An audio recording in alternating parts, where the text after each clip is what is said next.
Hi అండి, welcome to my channel.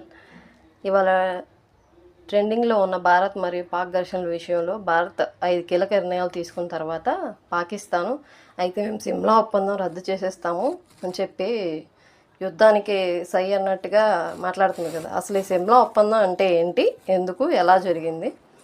Indira Gandhi గారు ప్రధానిగా ఉన్న కాలంలో 1971లో భారత్కు పాక్ మధ్య ఒక పెద్ద యుద్ధం జరిగిందండి.